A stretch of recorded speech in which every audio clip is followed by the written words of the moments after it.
मित्रांनो, good afternoon. आज 26 मे 2025 आम्ही इथे सिक्कीम आणि दार्जिलिंगच्या टूरवर आलेलो आहे। आपल्याला माहीत असेल की दार्जिलिंग हे चाय के बागान के लिए बहुत फेमस है। प्रत्येक टूरिस्ट हा दार्जिलिंगला आल्यावर चहाचे मळे बघण्यासाठी तो येत असतो आणि आमची सुद्धा प्रतीक्षा संपलेली आहे आणि आम्ही सुद्धा चाय के बागान में अभी हम लोग आए हैं। अभी मैं आपको दिखाता हूँ यहाँ का जो व्यू है चाय के बागान का। प्रत्येक टूरिस्ट फार उत्सुकतेने तो इथे येत असतो आणि तो पाहत असतो। हे आहे बघा समोरचा व्यू, हे आहे सगळे चाय के बागान। हे बघा, हा असा मस्त दार्जिलिंग मधला व्यू, हा संपूर्ण भाग दिसतो, हा सगळा चाय के बागान, चहाचे मळे। हे आहे चहाचे मळे आणि इथे टुरिस्ट मोठ्या उत्सुकतेने इथे तो येतो, हे पाहतो आणि तो एन्जॉय करत असतो। दार्जिलिंगमधलं नेचर, दार्जिलिंगमधलं वेदर जे आहे ते 5-5 मिनिटांनी बदलतं। कधी धुकं असतं, कधी पाऊस असतो, कधी क्लाउडी वातावरण असतं। आज सकाळीपासून तर अगदी पाऊसच पाऊस, तरी आम्ही या ठिकाणी आलेलो आहे। मी तुम्हाला जे चहाचे मळेमधले चहाचे झाडं कसे तुम्हाला मी दाखवतो।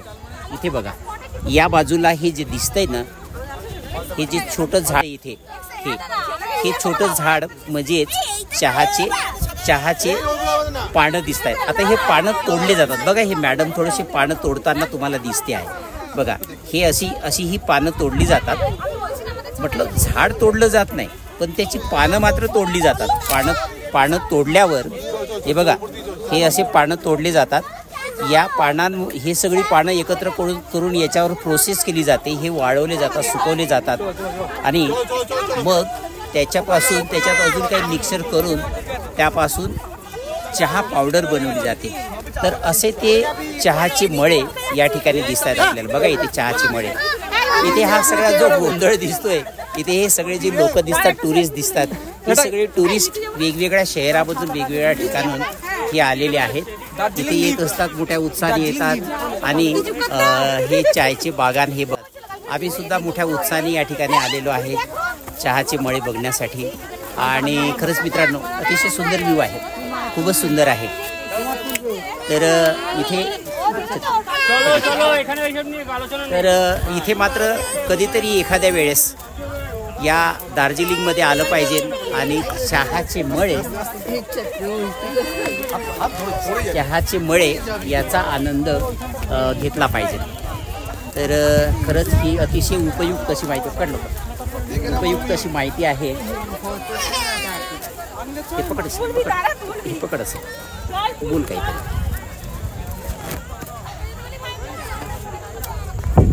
तर हे अशा पद्धतीने चहाचे मळे, चहाचं बागान बघा। आता आम्ही इथे छत्री लावलेली आहे कारण इथे खूप पाऊस आहे। पावसामध्ये सुद्धा अतिशय उत्साही असे पर्यटक या ठिकाणी येतात आणि हे चहाचे बागान बघत असतात। समोर बघा, इथे मी तुम्हाला दाखवतो शहर, इथे त्यांची घरं सुद्धा दिसत आहेत बघा। इथे हे समोर दिसतंय ना, ही सगळी त्यांची घरं, हे अशी त्यांची ही घरं इथे दिसत आहेत। हा बाजूला असा हा निसर्ग बघा, किती सुंदर आहे, म्हणजे अगदी डोळ्याचे पारणे फेडणारं असं निसर्ग सौंदर्य आहे। या निसर्ग सौंदर्यामध्ये प्रत्येक पर्यटक हा येतो आणि मस्त तो मजा लुटत असतो, आनंद घेत असतो। नेचर बघा, इथलं वेदर बघा कसं आहे। या बाजूला ही सगळी झाडं, हे बघा, ही सगळी धुकं दिसत आहेत। इथलं वेदर असं की मध्येच पाऊस येतो, मध्येच पाऊस पडत असतो, धुकं येत असतं आणि ही प्रत्येक जण अगदी हा इथला नजारा, इथलं सौंदर्य, इथलं नेचर तो अगदी मनामध्ये साठवत असतो, पाहत असतो। फार मजेने तो इथे येतो बघा। इकडे या बाजूला हे सगळं शहर दिसतंय आणि इथले रस्ते तर फार असे नागमोडी वळणाचे, उंच डोंगर, खोल दऱ्या, अशा पद्धतीचं हे आहे। पार्किंगसाठी तर जागा मिळत नाही, प्रत्येक ठिकाणी पैसे मात्र भरावे लागतात इथे बघा हा छोटा पर्यटक दिसतोय, छोटा बाळ. ए बच्चा इधर दिखाओ उसको. ये बच्चा ये देखो. हे बघा हा अतिशय हा छोटा पर्यटक आहे. हे बघा हा याचे जे पॅरेंट आहे हे पॅरेंट बघा किती उत्साही आहे. से हॅलो बेटा हॅलो से. वाह वाह वाह. हाँ बघा ये छोटे छोटे मुलं सुद्धा हे चाय के बागान देखने के लिए यहाँ पे आए हैं. आप लोग कहाँ से आए सर? हाँ कलकत्ता से आए. हम लोग मुंबई से आए. सो ये सब लोग यहाँ पे ऐसे आते हैं. हे सगळे पर्यटक आहेत. आणि भागवत सर चॅनल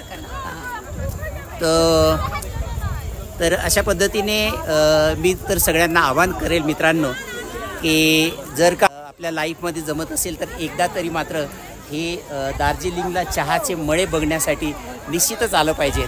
सो ही अतिशय उपयुक्त अशी माहिती आहे आपल्यासाठी. आपल्या मित्रांनाही सांगा.